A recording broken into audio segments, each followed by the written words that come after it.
All right, we're recording. 5, 4, 3, 2, 1. So, hey, Dan, what's up, man? Hey Brad, what's going on? You're looking at it. Yeah. Okay. Everybody, welcome to another titillating episode of Tales from the Crawl Space podcast. I, of course, am Brad Harvey, and with me is not Jack.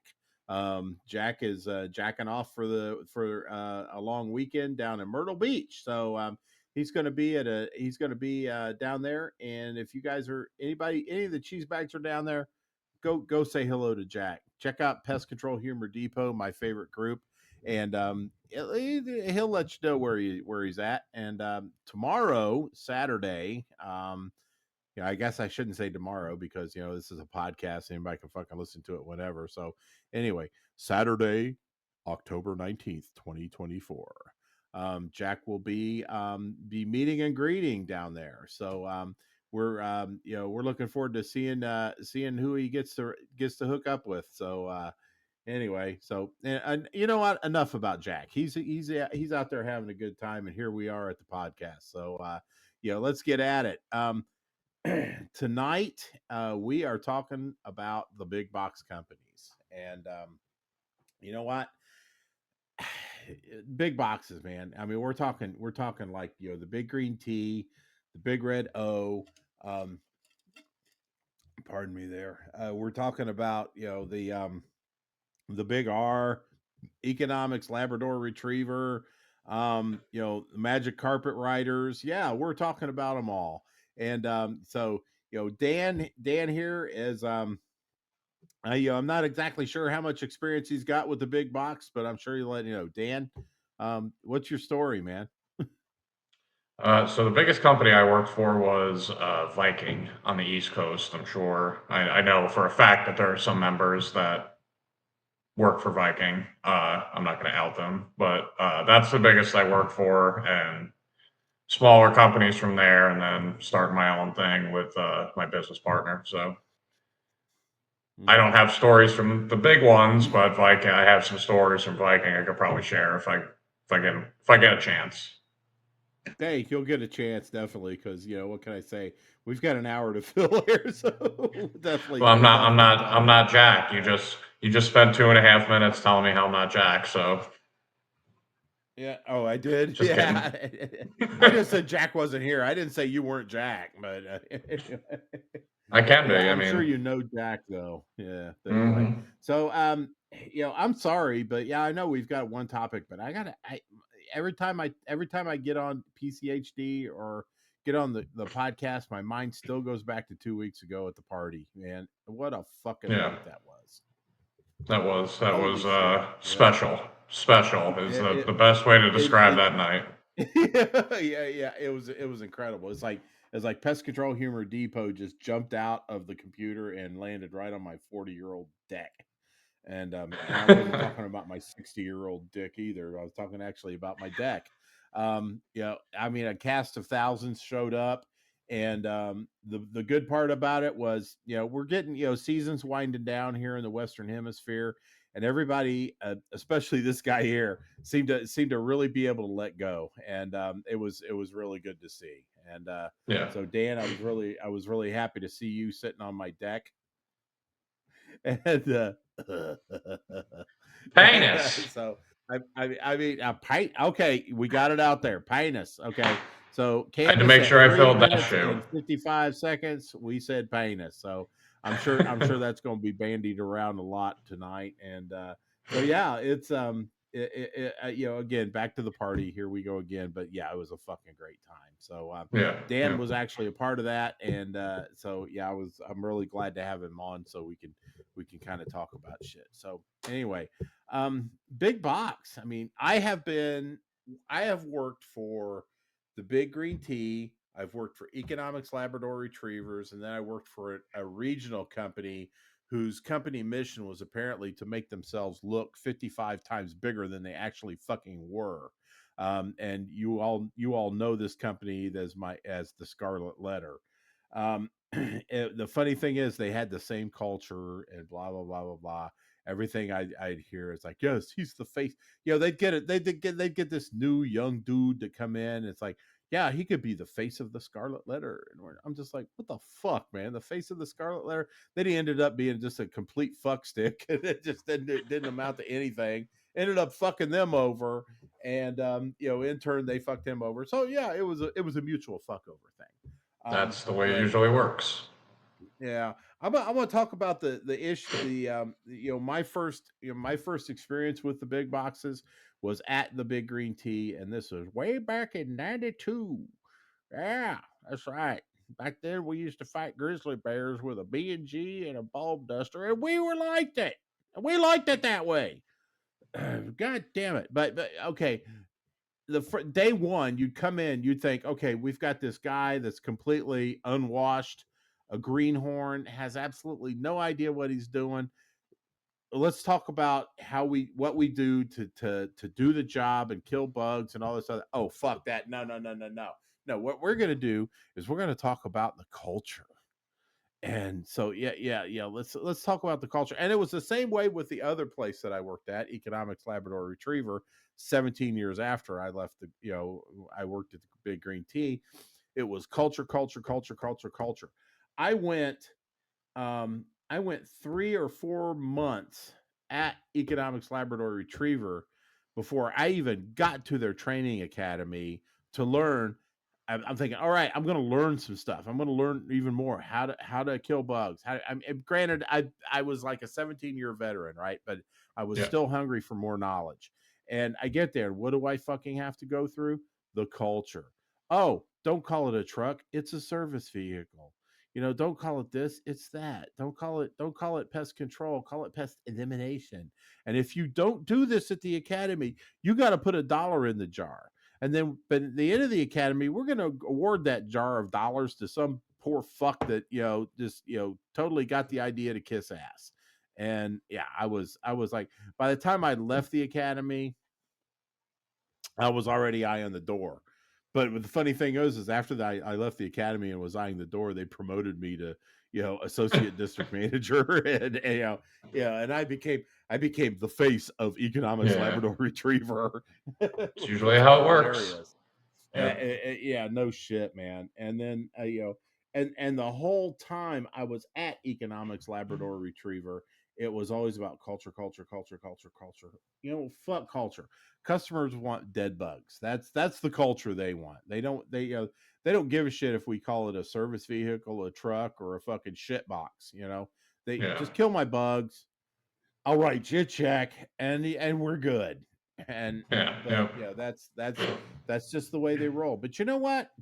They're a multi-billion-dollar company. Maybe there's a point to that, but I don't see it. But that's just because I'm just a normal grunt who's been out here. What the fuck do I know? Yeah. You're an old So fuddy all duddy. right, yeah, I'm an old fuddy duddy. I am a curmudgeon, Dan. Sorry. Yeah, there's a big difference between that. We got the curmudgeons and we got the mullungeons, and then we got then we got the guys that are totally into the culture. Anyway, so hey, I know we got some It's true. stories here, and I'm going to be looking around here real quick, and let's see what we got here. Okay. We've got a big box story from someone. Now I as sensitive as this topic is, I promise that everybody would be anonymous, and I'm going to hold to that. So Dan, you are the exception. The story that you got, you can tell whose name that is.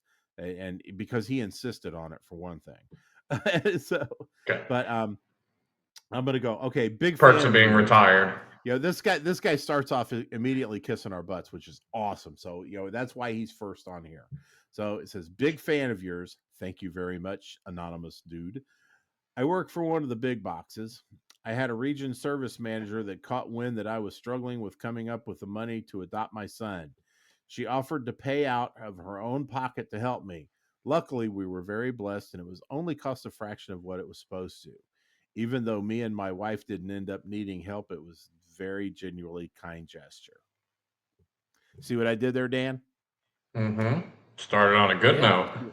I started on a good note, exactly, because this is not, I asked for stories about everything. I didn't not just the ugly part of culture, the corporate culture or the big box culture or Yep. anything like that. This is a prime example of it boils down to the people that you're actually in front of at these companies. I Yep. countless times we get messages. A lot of people on PCHD will get on there and start to complain about the big box companies this, the big box companies that, Yep. and then somebody will reply with a great wholesome ass story about who did what. They did this too. It's really cool. My branch manager is awesome, and things like that. And I think that's great because it really does boil down to the person that the people that are actually running it on a branch level. If Yeah. they're able to filter the heat from the corporate end of it, and keep it from rolling downhill to y'all in the field, that's beautiful. That is just absolutely beautiful. And Yep. you know the big green tea was a prime example of that. I Big Green Tea changed hands a lot when I was there, right? It started off as Yeah. being part of Service Master, and then it went on to something else and something else and something else. Well, along the way, they would change the pay rates, and which was always a major source of frustration to the technicians and salespeople alike. Um, so they Yep. had one situation where they modified it pretty substantially, and under the new modification, the people that had been there for a long time would not have made the same amount of money and so what the fuck was cried out in a great amount of numbers. So what they did was they added an equalizer to it. To somebody that had been there X amount of years, they would you would still work under the same pay scale, but if it did not at least meet the level that you were at before the pay scale come through, then they would pony up the money for that, which was Right. absolutely awesome. A lot of Yeah. people took advantage of it. I unfortunately was not one of them because by that time I was in management and my salary was my salary. You don't like it, go take a fucking hike. But the Yep. technicians were taken care of with the equalizer. And it was great. So, fast forward a year or so, the big green tea changes hands. It is now no longer part of the big black S. It is now part of a private equity group that has purchased that particular portion of it. And oh yeah, no, we're not doing the equalizer anymore. You guys go fuck yourselves. And so by that time, I had already had one foot out the door. Didn't give a shit. Again, I was on salary. Yeah. I cared very deeply about the people that were being that suffered through it. But and they'd come to me. And I was like, Sure. what can I do? It's the corporate thing. So, but yeah, there's a lot of those kind of stories. But there's every big box manager has two hands, and one of them is full of the things that he or she can control, and the other one is the things that they can't. And as Yeah. long as they keep that hand as full as possible and work and act on that stuff, yeah, you're good. You're gonna have a good time. And Yep. another advantage to the big box is the fact that they, I mean, the training's not bad. I mean, yeah, you have to filter a bunch of corporate culture bullshit, but at the end of the day, the people that they've got in their R&D, they've got in their technical department, yeah, they kind of know what they're talking about. A prime Yeah. example with the big green tea is the one and only Stoy Hedges. Um, Stoy, I got to work with Stoy, during my tenure there at the Big Green Tea. Anybody who don't know Stoy Hedges, you need to find out who the fuck this dude was, because he was a guy that knew his shit, and there wasn't a damn thing that had more than four legs that he didn't know about, and didn't know how to kill it either. So and so Nice. he was an awesome dude. I miss the hell out of him, and God rest his soul. But yeah, I mean, that's the kind of caliber of talent that the big boxes can attract, and Yeah. in turn, they're going to pass that knowledge on to y'all. So if you can tolerate the big boxes for a while when you're first starting out in this business, it's great because you can go out and you can work there and learn a whole lot of shit that you can take with you when you finally get to that level that you're just so tired of the corporate bullshit that you can book off and go work somewhere else. You got that stuff up here. You're good to Yep. go. And yeah, so it's really good. So okay, I'm They I'm always done they always talking good teach you about big the boxes, Dan. they always teach you the Go right ahead. way, but they never foster you doing things the right way. They never allow for you to be able to do that due to time constrictions, production goals. But they'll teach you the Hmm. right way to do it. They just don't want you to. That's an excellent point, my man. I mean, they do. They just go completely, yeah, they just go completely off the rails with it. And Yep. yeah, I mean, they cram so much shit onto you. I mean, Dan, I gotta ask you a question. What is the most number of stops you have ran in any given day?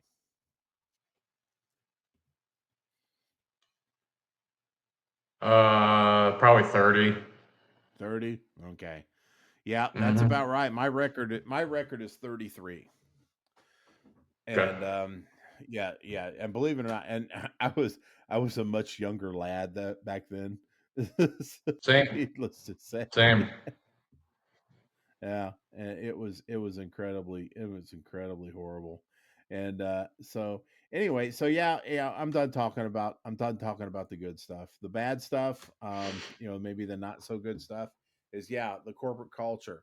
The fact that they grind you down to a nub is also a big one. And Yep. we've got a couple of other other stories through here. I've got one that just came in tonight.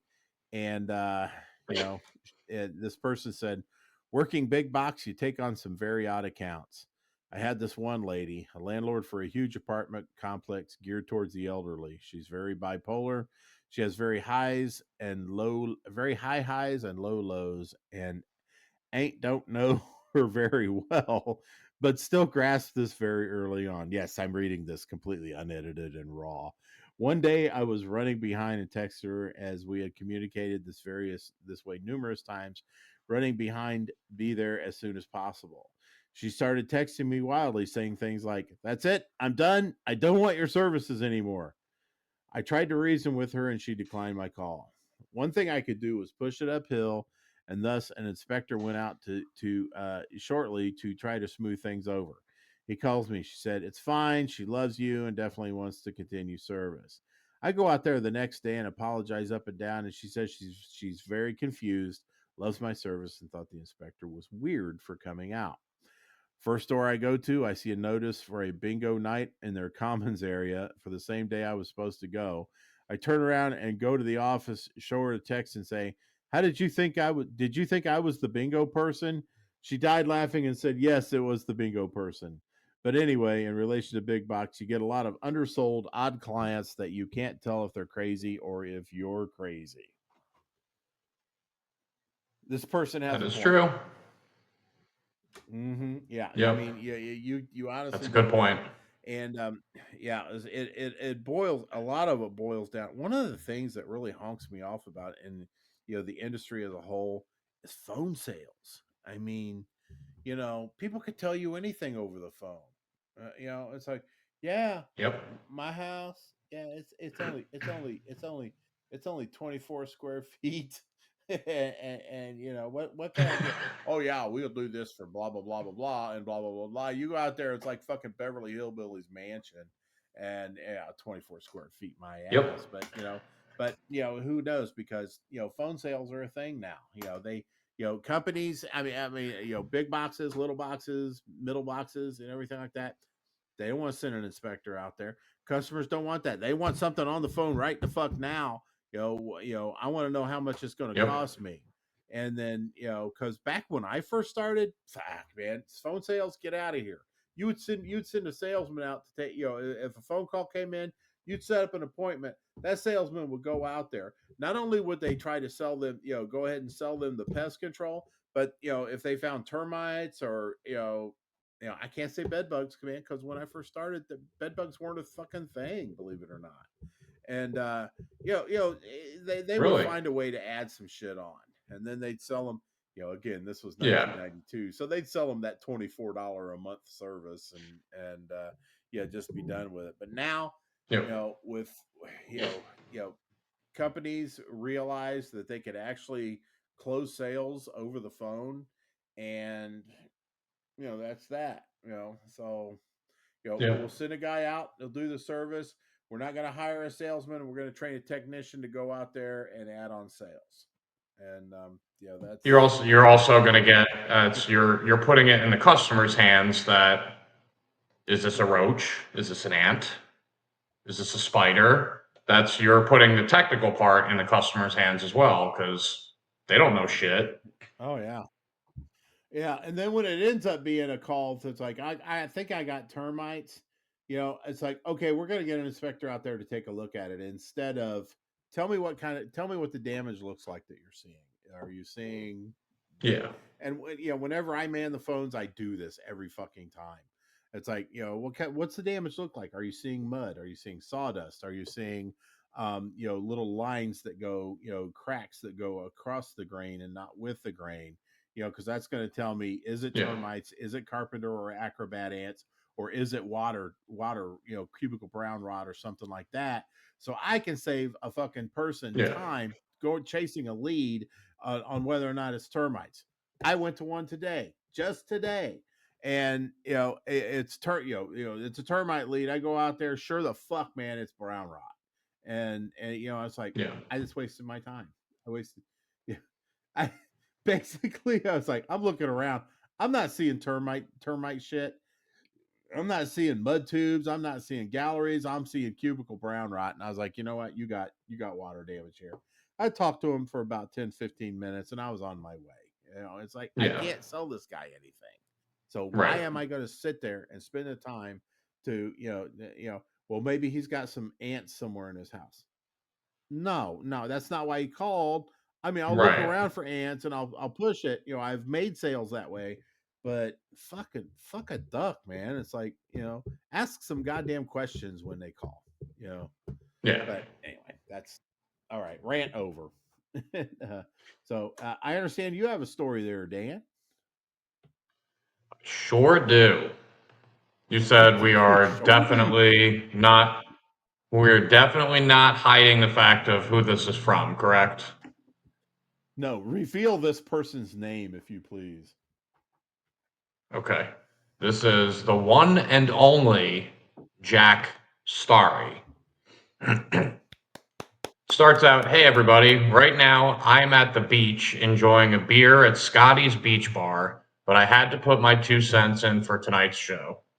Working for the Big Green Tea as a service manager, I had the misfortune of working for a branch manager that one came from a rent-a-center management job with little to no pest control experience, and two came from Missouri.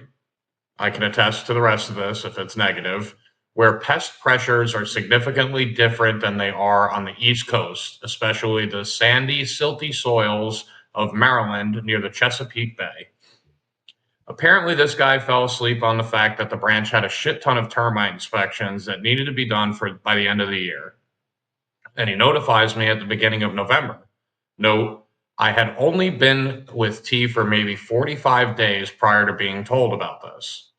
I had just gotten the techs back into good work habits and productivity, and now I had to figure out how to get these warranty inspections all done, over 300, while still getting the regular pest routes covered. Myself and the other service manager took on a ton of these inspections and were out long hours every day. Exterior foundations and a promise to return for interiors if the homeowner requested. Not thorough, I know, but it got the ticket completed for bookkeeping's sake and kept corporate off my ass. The two termite techs were doing strictly inspections and Centricon jobs. Those were dual purpose as we could get both done at the same time when possible. I gave the pest techs all they could handle. The branch manager, He sat his little spineless and incompetent ass in the office with the picture of his Gollum-esque wife staring at him from across the desk. I'd leave, I'd leave right after the text in the morning and get back long after they were done. The branch manager, so apropos, being absolute shit he was, in his office being a worthless microwave rental idiot. God, you think he likes this guy? Oh yeah, he's got I had enough definitely one affinity Friday. for him. Yeah. I had enough one Friday and marched into his office and told him I was dragging him out in the field to show him how to do the inspections. That he absolutely was going to help complete these because his incompetent ass dropped them in my lap last fucking minute. I told him either fire me now and be forced out there knowing absolutely nothing, or suck it up and be dressed for labor come Monday. He showed up Monday in coveralls, ready to learn. He paid attention enough to go around, get some inspections done after my baptism by fire. We eventually got everyone completed in the system for 2 days with 2 days to spare at the end of the year. My reward for all of this? Lunch at a shitty Mexican restaurant. At least it wasn't pizza. That was a good one. Jack knows how to tell a story. Yeah, it I'll was. give him that. Yeah. He's he yeah, he likes to bring up that Mexican place. It's like something about flautas, and a salesman was eating his flautas or some shit like that. And yeah, it's funny as fuck, man. Yeah, God, let's That's a see. good one. All right. Yeah, indeed it was. Oh my gosh. So we've got some other stuff here. I got one particular crusader that he's talking about working for a big box Donnie and Marie. It says it's always a circus merry-go-round. One thing that stands out is the lies to customers. I don't know how many times I had to explain that our spray doesn't get rid of rodents. I cannot spray your roof, and that specialty services aren't included in the general price, and I get yelled at by angry and upset customers for it. Really perks up the day. Or getting in trouble for taking too long at a stop because I prefer to be thorough over pumping out the numbers. All An all-time favorite, I think, is telling unlicensed techs they can do termite work and unlicensed sales reps selling termite work.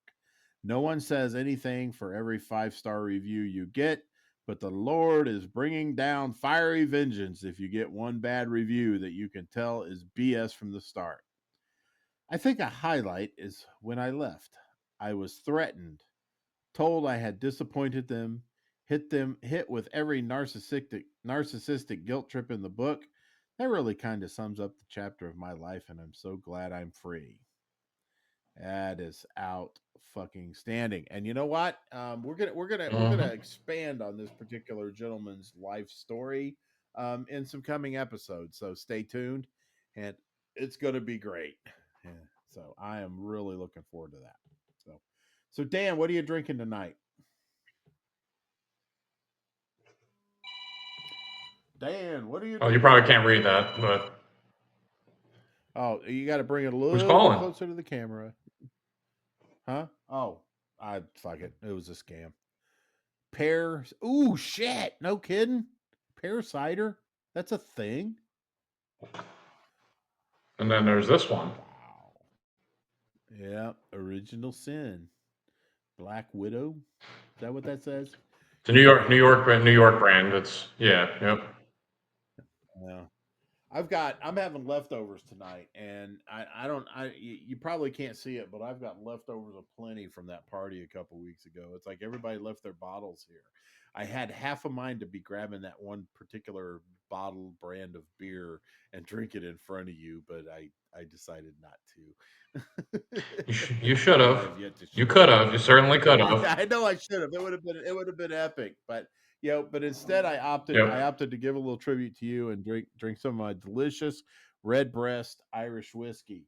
This is aged in sherry sherry hogsheads, which basically fat ass barrels that had sherry in them, and it's really good. And I really enjoy it. It's got a nice fruity flavor to it that some akin that likened to licorice, but I can't taste it.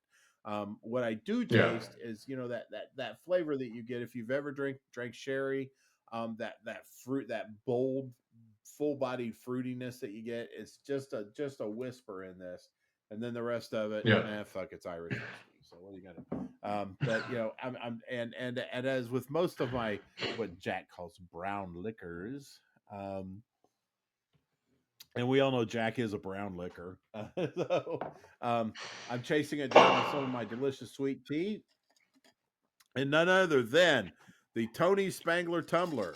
Tony, once again, Tony is really making a name for himself out there with his tumbler craft, and rightly so, because my camera sucks, but let's see if I can shine a little bit more. No, that's not good. Fuck it.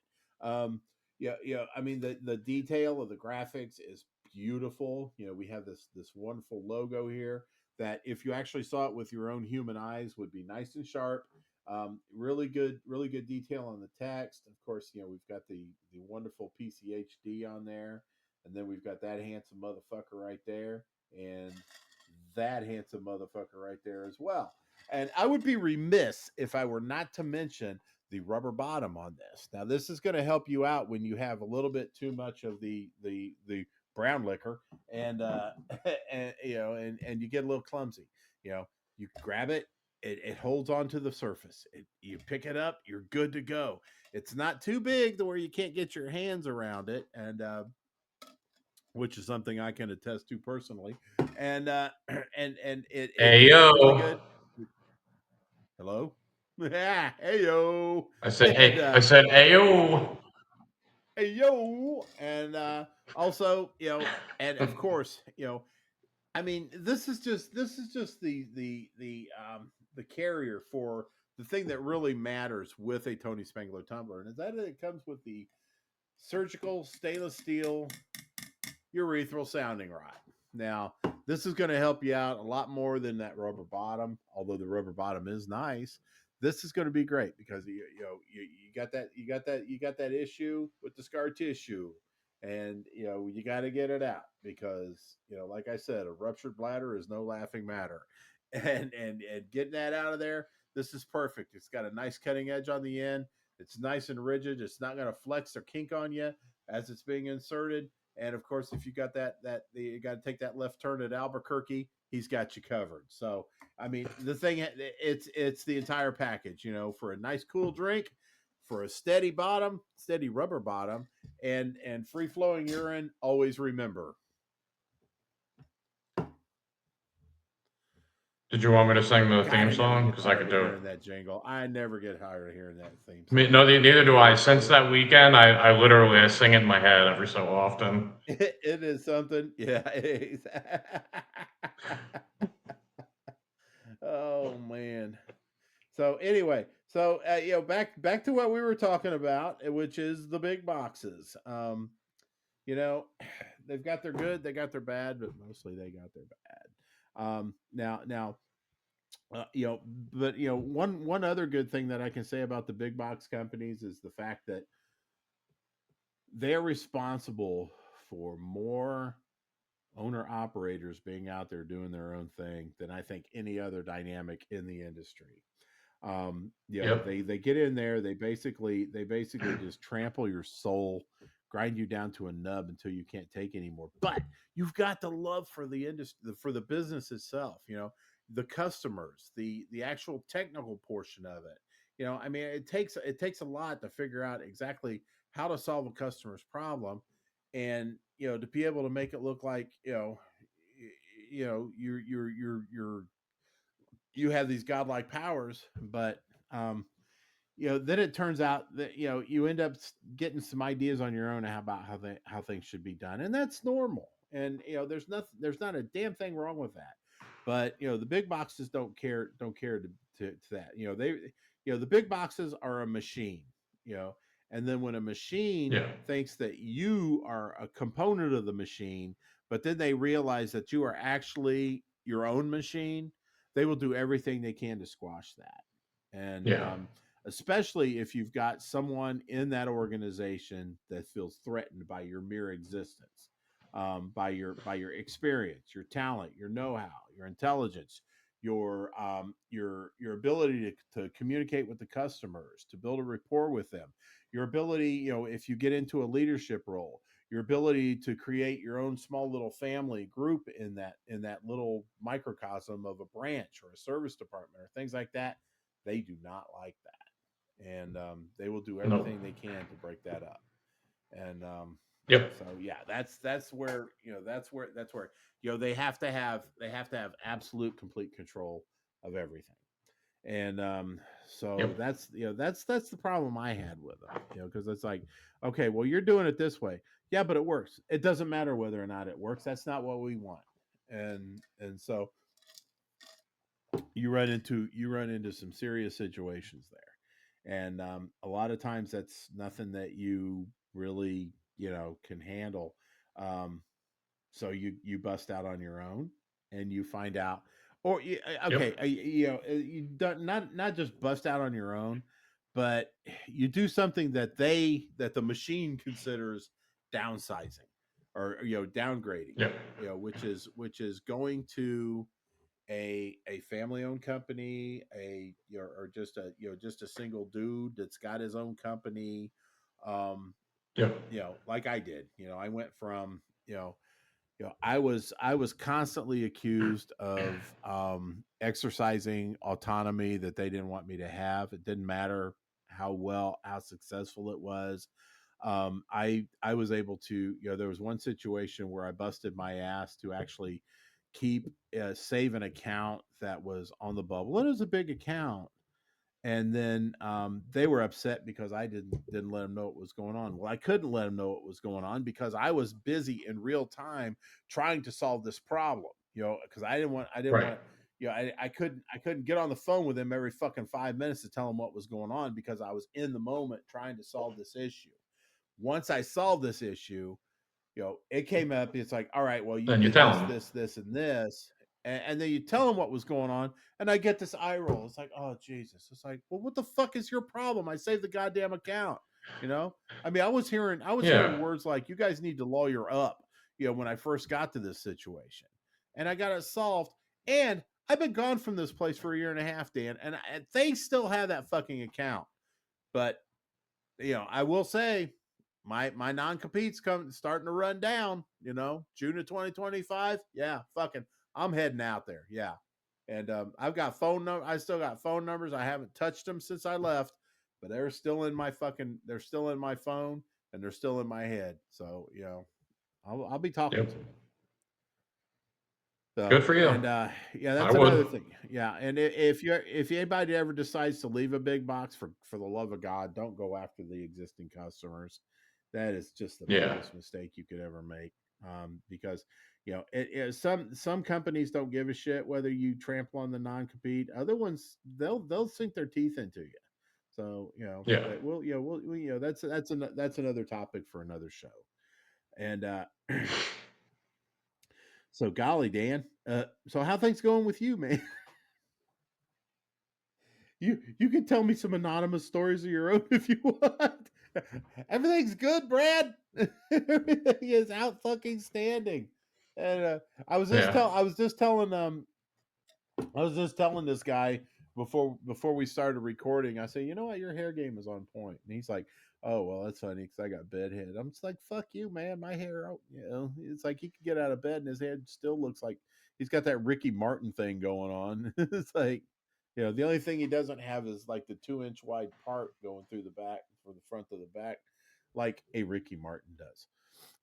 Or did. I don't know how Don't much give me hair he's any got left, but ideas. he's like, what, 90 now. So don't give you any Roughly. ideas. No, no. Consider that idea made, man, because I think I want to see that. Anyway, so I could do that for you. okay, could you? That's awesome. Yeah, make sure. Yeah. Let's see to it that happens. Let's see if we got any more stories. All right. Yeah, You that got it. that Irish whiskey is really starting to get at me here. Yeah. So let's You're see. you're fading. I'm fading. No, I'm not fading. I'm just a little Fading. bit drunker than I normally Zoom. am. Yeah. So anyway, so what do you want to talk about, Dan? Jack's No more go. stories? I'm leaving this. I'm leaving this show for Jack to edit. Jack's like, this is just one fucking hour long technical difficulty. Yeah. Watch, the whole thing's not even recorded. Oh yeah, no. Unfortunately, I believe it is. It is very much recording, but anyway, what the hell? So yeah, we I don't think it's yeah, going to. I don't think it's I'm going too bad. no, I don't think so either. So so people that don't know much about you, tell us a little bit. Tell us a little bit about yourself. I guess I should have done that at the very beginning of the Um, show, but you know, Whiskey, Irish whiskey. Irish whiskey. Well, how'd you get in the business? Was that Irish whiskey too? Yes, yes. Everything can be accounted for by Irish whiskey. No, I I was looking for a job, freshly sober, looking for something other than skipping from job to job, and I went on Indeed in 2011. Yeah, 2011, and found Viking pest control. So I went and did my interview and everything. I sent my resume in, and I was still living with my parents at the time, and I told them I was going on a pest control interview, and they both looked at me like I was insane. And I mean, I would have too, but I went on the interview and I spoke to my first boss, who I credit for 99% of my technical knowledge and being able to do things the right way. And also my affinity for being abused in the industry and being overused and being treated like the scum on the bottom of a shoe. I attribute that to him as well, and he'll be the first to admit that he did Mm-hmm. contribute to that. But started out, I was at Viking for about 4 years, and started as first day out on my own, trained for about a month, and first day out on my own, I had the first iteration of the battery powered backpack, and the battery weighed about 25 pounds, and it still held 4 gallons. So I was used to the Birchmeier backpacks that have the one dedicated strap, and that was not the case with the battery powered. Yeah, yep. Mm-hmm. And I was used to being able to put it on the bed of the truck and put one arm through it, lift it, and then latch the other one and hook it to the bottom of the backpack. That's not the way the battery Right. powered one Yeah. was, and Yep. Had I that. forgot that. Yeah. So I lifted a 4 gallon backpack full with Termidor because I had carpenter ant retreats all day, and boom, right on the cap. Cap broke 4 gallons of product in the middle of March in New York, or New Jersey, and heading straight for the storm drain at the end of the $2 million house's driveway. So I panicked, as most people would have on their first day, and forgot I had a spill kit. Sure. So, in order to stop it from getting to the storm drain, I had to take my jacket, my sweatshirt, my overshirt, and the spare pair of pants that I had in my car and put it across the storm drain so I could get some time for it to soak into that so I could get the spill kit and clean it up. And I called my Mm-hmm. supervisor at the time, and I told him what happened. I'm like, I am mortifyingly embarrassed. Can you please not tell the manager? And he laughed. He's like, you got it cleaned up. You kept it out of the storm drain, right? And I'm like, I did. So he's like, no problem. So I get back to the office. I walk in. Supervisor isn't there, but the manager that I asked him not to tell was, and walked in, and he's just took one look at me and just burst out laughing. Could not control himself. So told him, and he's like, listen, as long as you got it cleaned up and it didn't get wind up in the storm drain, you got everything pulled up, then we're good to go. But you are a fucking idiot. I'm like, okay, that's fine. I deserve that. It's my first day. That's why wouldn't you call the month-old technician an idiot? That makes sense. Right. Right. And that was pretty much my experience at Viking, was being called the village idiot and being the whipping boy for everybody. And eventually I was making too much money because I was doing 80 hours a week. That's a week, not 2 weeks. So that's 80 hours regular time every pay period and 80 hours overtime, Yeah. to do my 30 jobs the right way. And the only person that Hmm. stuck around there long enough to be able to do everything the right way. Um, so they promoted me to service manager after about a year, and after about 3 years, I'm sorry. It was either bachelor's degree in entomology or whatever, or 3 years comparable experience. So I hit the 3 year mark, Sure. and my promotion came with a title change, much easier to get written up, and about half the pay.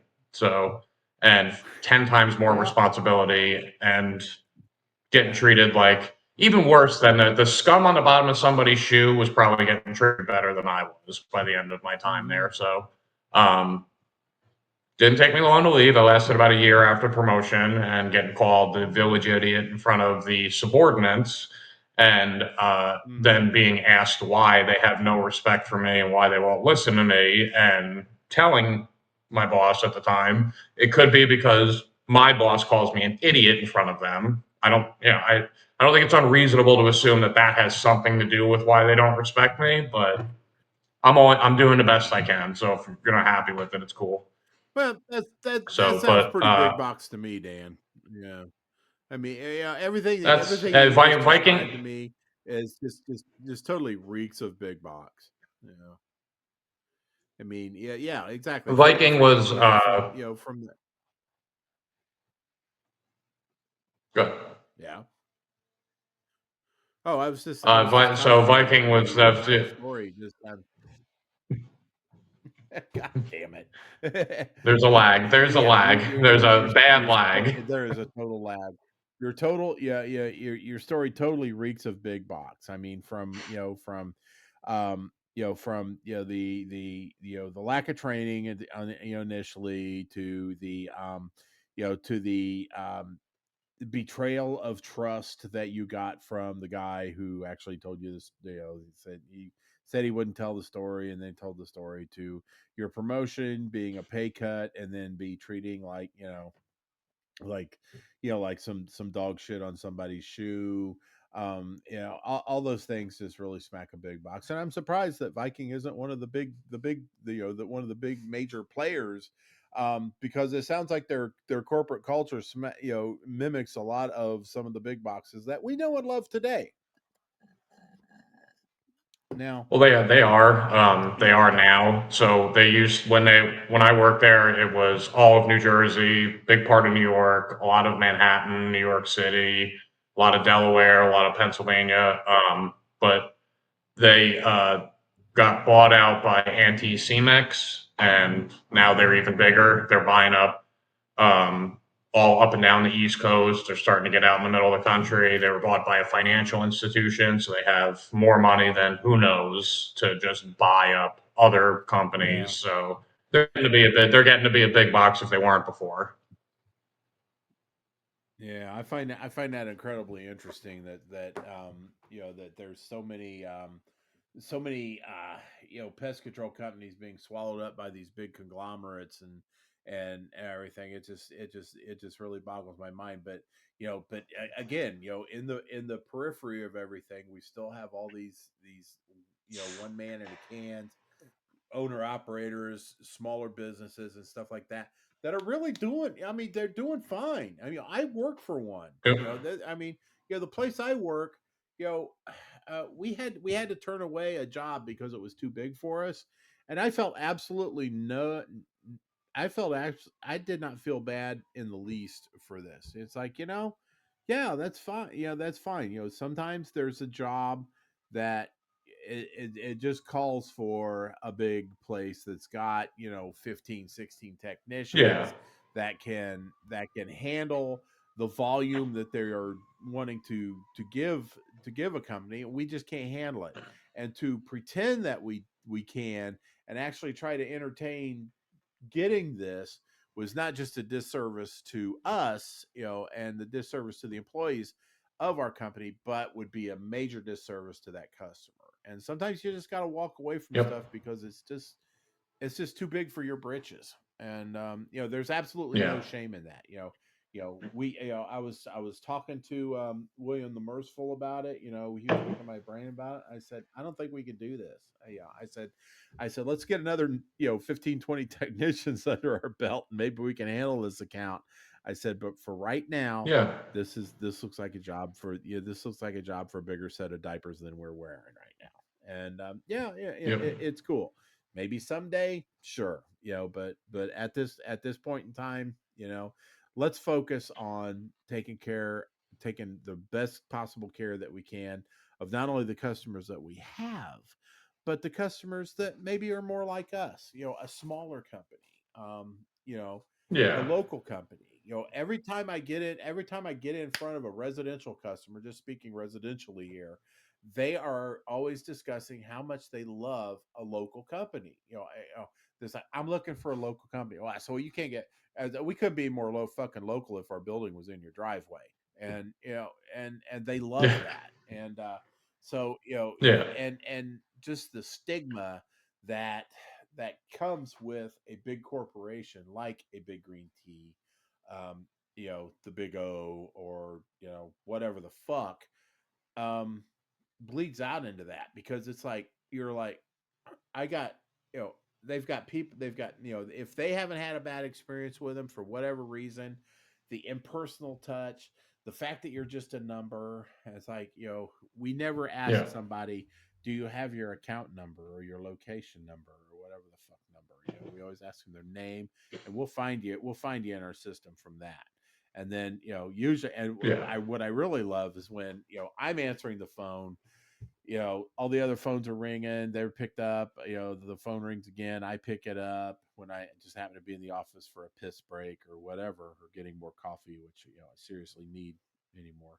But anyway, um and it's somebody that I've serviced, and I've done service for, and I can talk to him and say, hey, how you how's it going with that, how's Skipper, your dog, or whatever the fuck. And you know Yeah. your daughter's still leaving panties in the kitchen, fat. But and yeah, and they like, Heyo. well, maybe not so much the panty stuff, but yeah. And it's like, yeah.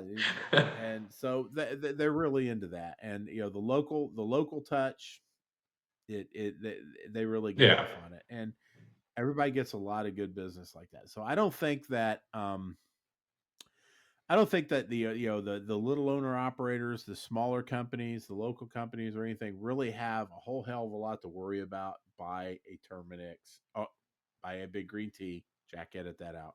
By a Big Green Tea or someplace like that, because you know they've already dug their own hole in a lot of people's lives. So we're there Yeah. to fill that hole. We are the one that are going to plug that hole up with our penis. So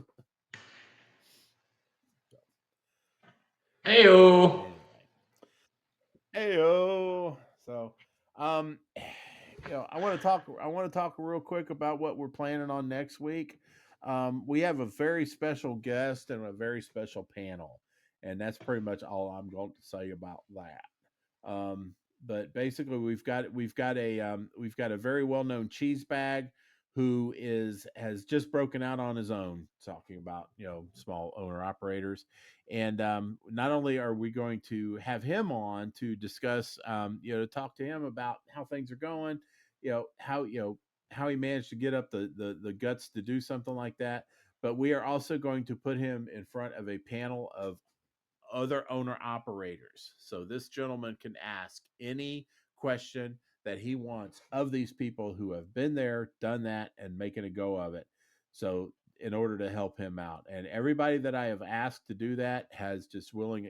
I call somebody or talk to somebody and say, hey, this is what we got planned. They're like, absolutely, I would love to help this guy out. So this is going to be a really exciting episode, and I'm absolutely looking forward to that. So I think it's going to be a really good one. So I hope everybody can tune in. So hopefully Jack doesn't leave this episode on the cutting room floor when he gets it and edits it. But it's going to be a good show. And so it's like when you get when you come on to Tales from the Crawl Space for a listen and you hear a shitty show, you can always say to yourself, "There's always next week," and Yeah. this is no exception. So Makes you yeah, appreciate stay makes you appreciate the good ones. Oh, the hell! You're damn right it does. So, on behalf of making that happen. So, anyway, so Dan, I know you had a long week, and I've had a pretty damn long week too. So, I really appreciate you carving out some time on your Friday night to talk to us. And Happy looking to forward to do it. having you on Thanks for again. having me. Even if even if your presence on our show will be like in the background, just going yeah, like you were last time you were on the show. All the For better, man. Randy! Randy, yeah. So you're an awesome cheerleader, my man. So everybody, we're gonna go ahead and wrap it up, and appreciate you listening. So on behalf of this guy over here, Dan Burd, Pest Control Humor Depot, my favorite group, SpanglerArt.com, home of the Tony Spangler tumbler and stainless steel urethral sounding rod. And on behalf of Jack, who we miss terribly, we're looking forward to being with you again next week. We ask you cordially to bug off and glove up for Candace.